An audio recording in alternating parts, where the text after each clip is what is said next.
और भारत की most wanted आतंकी लिस्ट में शामिल हाफिज सईद। अब इसके प्रत्यर्पण की तैयारी है। अब इसको भारत लाया जाएगा और हाफिज सईद को उसके गुनाहों की सजा दी जाएगी। आइए रिपोर्ट आपको दिखाते हैं।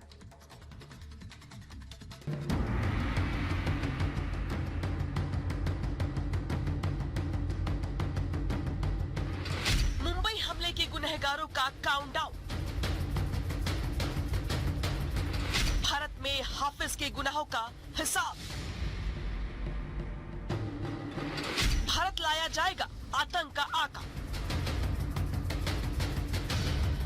मुंबई हमले के मास्टरमाइंड हाफिज सईद को भारत लाने का काउंटडाउन शुरू हो गया है। आतंक के आका हाफिज सईद के गुनाहों का हिसाब हिंदुस्तान की धरती पर ही होगा। केंद्र सरकार ने हाफिज को भारत लाने की कोशिशें शुरू कर दी हैं। भारत की तरफ से हाफिज सईद के प्रत्यर्पण को लेकर पाकिस्तान को डोजियर सौंपा जा रहा है। ऐसे में अगर सब कुछ ठीक रहा तो वो दिन दूर नहीं जब हाफिज सईद को भारत लाकर उसे उसके गुनाहों की सजा दी जाएगी। भारत सरकार ने पाकिस्तान की सरकार से आधिकारिक रूप से इस बात का अनुरोध किया है कि हाफिज सईद, जो कि 26/11 मुंबई टेरर अटैक का मास्टरमाइंड है, उसे पाकिस्तान से भारत प्रत्यर्पित किया जाए। और हालांकि इस खबर की आधिकारिक पुष्टि अभी भारत सरकार या पाकिस्तान की सरकार दोनों ही पक्षों से होनी बाकी है, लेकिन जाहिर है कि ये इस बात को स्पष्ट रूप से दर्शाता है कि भारत के प्रधानमंत्री श्री नरेंद्र मोदी के नेतृत्व का ये जो नया भारत है, वो भारत में वांछित आतंकियों को सजा दिलाने के लिए संकल्पबद्ध है। हाफिज सईद भारत की मोस्ट वांटेड आतंकियों की सूची में सबसे ऊपर है। इसके बाद दूसरे नंबर पर आतंकी मसूद अजहर का नाम है। आतंक के इन आकाओं ने भारत के सबसे बड़े आतंकी हमलों की साजिशें रची है। 26/11 का मुंबई हमला हो या फिर पुलवामा में सेना के काफिले पर हमला, इन्हीं दोनों आतंकियों ने पाकिस्तान में बैठकर पूरे हमले की साजिशें रची। इसके अलावा देश के अलग अलग हिस्सों में हुए आतंकी हमलों में भी इनका नाम जुड़ा। भारत ने इन आतंकियों से जुड़े सबूत भी पाकिस्तान को सौंपे हैं। भारत ने इन दोनों को ग्लोबल आतंकी लिस्ट में शामिल करा रखा है।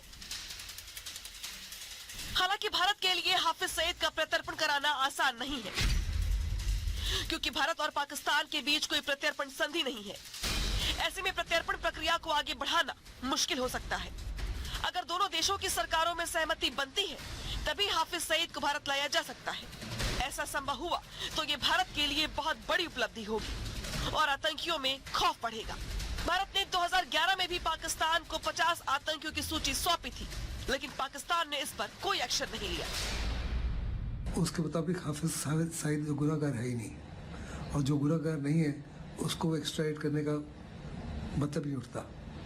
दुनिया जानती है कि हाफिज सईद जो है बहुत बड़े पैमाने पर मुंबई हमले में और पुलवामा में इन्वॉल्व था, लेकिन पाकिस्तान कहता है जितने भी डोजियर्स, जितना भी एविडेंस हिंदुस्तान ने दिया है, वो एविडेंस कम्प्लीटली बेकार है। उनके अपने उसको हाई कोर्ट्स और सुप्रीम कोर्ट उनको एक्सेप्ट नहीं करता। पाकिस्तान की सरकार नहीं इसको एक्सेप्ट करती, पाकिस्तान की आर्मी और ऐसे नहीं करती। ऐसे में किसी भी तरीके से वो हाफिज सईद को, हिंदुस्तान को कभी भी हवाले नहीं करेंगे। भारत ने पाकिस्तान को अंतर्राष्ट्रीय मंच पर घेर रखा है।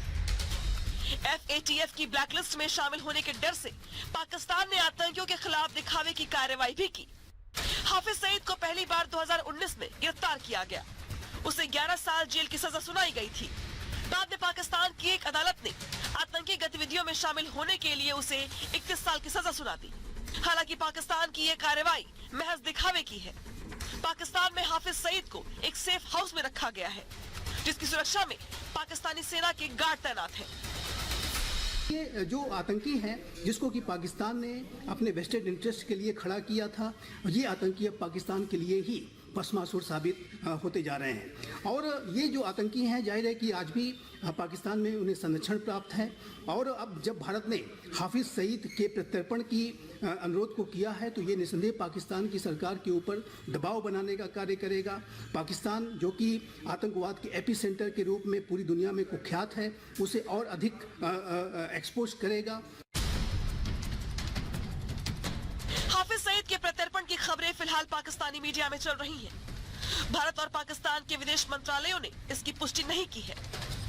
लेकिन अगर हाफिज सईद के प्रत्यर्पण की पुष्टि होती है तो इससे दोनों देशों के संबंधों पर पॉजिटिव असर पड़ेगा। इससे इस बात को भी बल मिलेगा कि पाकिस्तान सचमुच आतंकवाद के खिलाफ एक्शन पर गंभीर है। प्रत्यर्पण प्रक्रिया के शुरू होते ही दोनों देशों में राजनयिक स्तर पर बातचीत बढ़ेगी। इससे पाकिस्तान को अपनी आर्थिक तंगी दूर करने में भारत से मदद मिल सकती है। Bureau report, Republic Bharat.